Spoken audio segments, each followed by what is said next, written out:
The UN Special Envoy for Yemen, Hans Grunberg, arrived today in Sana'a and looking forward to discuss with Houthi rebels the implementation of the truce and the situation in Yemen. More details are in the following report. Hans Grunberg, the United Nations Special Envoy for Yemen, arrived in Sana'a on Monday for the first time since taking office 8 months ago to hold talks with the Houthi rebels.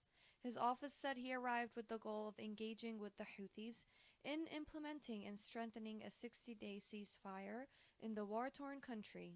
The 2-month ceasefire, which went into effect on April 2, was Yemen's first nationwide ceasefire in 6 years, following the outbreak of war in Yemen in 2014.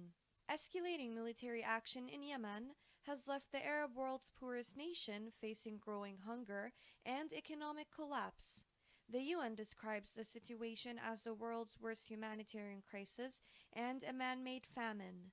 The conflict has displaced nearly 4 million Yemenis, and about two-thirds of the country's estimated population of more than 30 million are in urgent need of some form of aid. 14 million Yemenis are severely food insecure, and 12 million depend on aid to survive, according to the UN.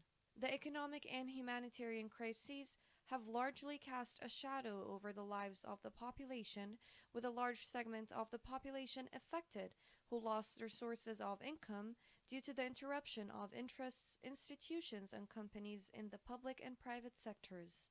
Grunberg's visit to Sana'a was his first to the rebel-held capital since his appointment in August, when the Houthis refused to accept him. He has met with the chief Houthi negotiator several times in Muscat, in Oman's capital, most recently on Sunday. Grunberg also met with the Omani foreign minister before leaving Muscat to Sana'a. The visit came as the 2-month truce entered its second week, with reports of violations, particularly around the central city of Ma'rib. Last week, the UN envoy urged the warring sides to uphold the truce. In addition, the UN announced truce also includes allowing shipments of fuel to arrive in Hodeidah and for passenger flights to resume from the airport in Sana'a.